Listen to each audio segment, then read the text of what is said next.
Hello everyone, आई सी ए नेहा अग्रवाल और आप लोग मेरे साथ पढ़ रहे हैं अकाउंट्स ऑफ फाइनेंस के टॉपिक्स एकदम आसान भाषा में एट आई एग्जाम भी, जहां पे आप 50% फास्टर प्रिपेयर कर सकते हैं। तो लास्ट वीडियो में हम लोगों ने स्टार्ट किया था हमारे अकाउंटिंग कॉन्सेप्ट्स में, जिसमें हमने एंटिटी, मनी मेजरमेंट, पीरियडिसिटी और एक्रुअल कॉन्सेप्ट पढ़ा था। और आज के कॉन्सेप्ट में, आज के इस लेक्चर में हम लोग चार और कॉन्सेप्ट पढ़ने वाले हैं। पहला कॉन्सेप्ट है हमारा मैचिंग कॉन्सेप्ट।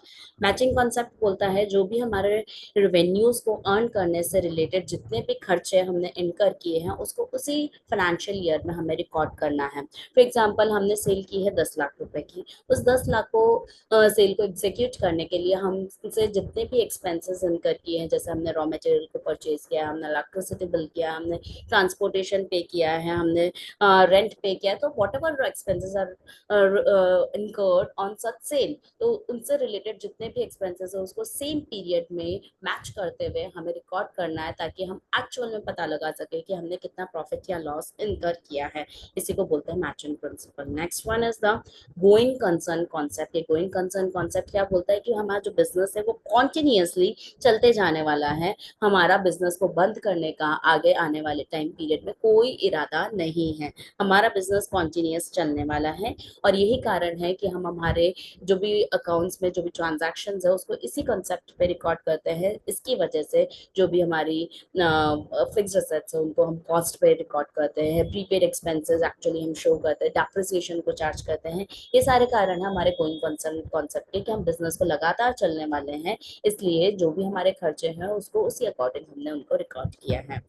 फिर नेक्स्ट कॉन्सेप्ट आता है, that is the cost concept. Concept इसको हम हिस्टोरिकल कॉस्ट कॉन्सेप्ट भी बोल सकते हैं। हिस्टोरिकल कॉस्ट कॉन्सेप्ट क्या बोलता है कि जो भी हमने फिक्स्ड एसेट को परचेज किया है उसको उसी वैल्यू पे हमें शो करना है जिस वैल्यू पे हमने उसे परचेज किया था, less depreciation, not at the current market value. For example, अगर मैंने लैंड 10 लाख में खरीदी थी और उसकी आज की कीमत 50 लाख है मार्केट में, तो हमें उस 50 लाख से कोई मतलब नहीं है। जिस प्राइस पे मैंने उसे परचेज किया था उसी प्राइस पे मुझे उसे शो करना है। ज्यादा से ज्यादा हम डेप्रिसिएशन को माइनस कर सकते हैं, बट लाइन पे तो डेप्रिसिएशन भी नहीं लगता है।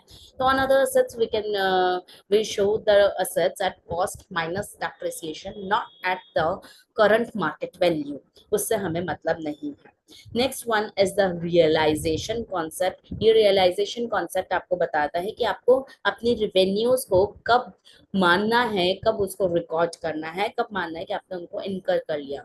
जब आप अपनी सेल्स को एग्जीक्यूट कर चुके हैं, या फिर आप अपने सर्विसेज को प्रोवाइड कर चुके हैं, या फिर हम बोले कि ऑनरशिप ट्रांसफर कर चुके हैं, और अब हमारे पास में पूरा हक है सामने वाले से पैसे मांगने का, तो उस सिचुएशन में उस टाइम पीरियड को हम बोलेंगे, उस टाइम पीरियड पे हमने हमारी रेवेन्यूज को जनरेट कर लिया है। Whether you have received it और नॉट, इट डजंट मैटर, उसी टाइम पे हमें रेवेन्यूज को डिस्क्लोज करना है। फॉर एग्जाम्पल, मैंने सेल्स एग्जीक्यूट की 10,000 की, I have sold out goods of rupees 10,000, उसमें हमें पैसा नहीं मिला भी, वो कोई दिक्कत नहीं है, हमें उसको उसी टाइम पे रिकॉर्ड करना है। जब भी हमें पैसा मिले उससे मतलब नहीं है।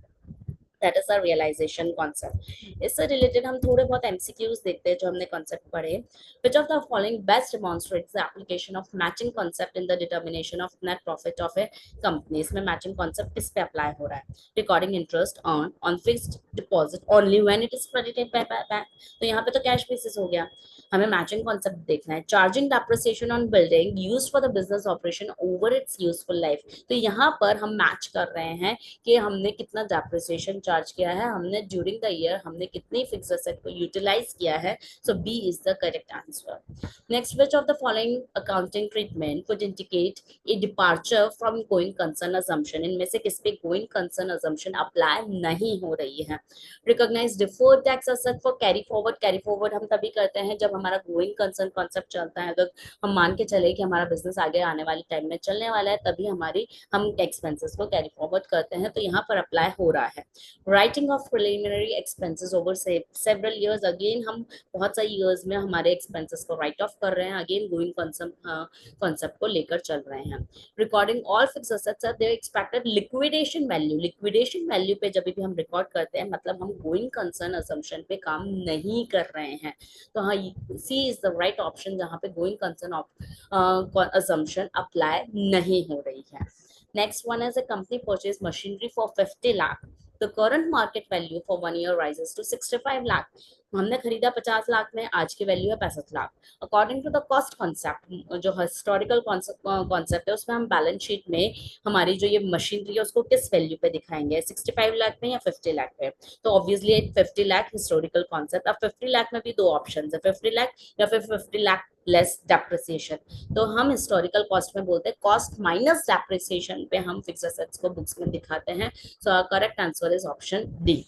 Next is Zeta Limited receives an order worth rupees 5 lakh on March 25th। Order मिला 25 मार्च को। Goods were delivered on 5th April.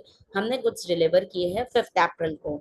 Advance of 1 lakh is received on March 30। तो 3 डेट्स हमें दिए हैं। ऑर्डर मिला हमें March 25 को, कैश हमें मिला, एडवांस हमें मिला March 30 को, और हम लोगों ने डिलीवर किया गुड्स को April 5 को। तो अब हमें पूछा है रियलाइजेशन कॉन्सेप्ट के अकॉर्डिंग हमें रेवेन्यू को कब रिकॉर्ड करना है। रेवेन्यू तब रिकॉर्ड करते हैं जब हमने गुड्स को डिलीवर कर दिया है, ऑनरशिप ट्रांसफर कर दिया, उससे रिलेटेड जितने भी ऑब्लिगेशंस थे उनको फुलफिल कर दिया है, उस टाइम पे हम रेवेन्यू को रिकॉग्नाइज करते हैं। तो यहाँ पे हमने गुड्स को डिलीवर किया है April 5 को, तो April 5 को हमें उसे एज अ रेवेन्यू मानना है as per realisation concept. Next is the which of the following scenarios best illustrates the simultaneous application of matching and realization concept। Matching भी है और realization भी है। तो recording interest income only when cash is received, तो यहाँ पर तो हमारा concept नहीं apply हो रहा है। Recording accrued rent expense at year end, तो जो यहाँ पर हम लोगों का matching concept तो apply हो रहा है लेकिन realization नहीं apply हो रहा। Recording revenues when sales invoices raised, yes, realization concept यही बोलता है जब sales इनवॉइस जनरेट हो गया है, पैसा कभी भी मिलो मतलब नहीं है, तब हमें उसे बुक्स ऑफ अकाउंट्स में एज अ रेवेन्यू शो करना है। तो यहाँ रियलाइजेशन कॉन्सेप्ट अप्लाई हो रहा है।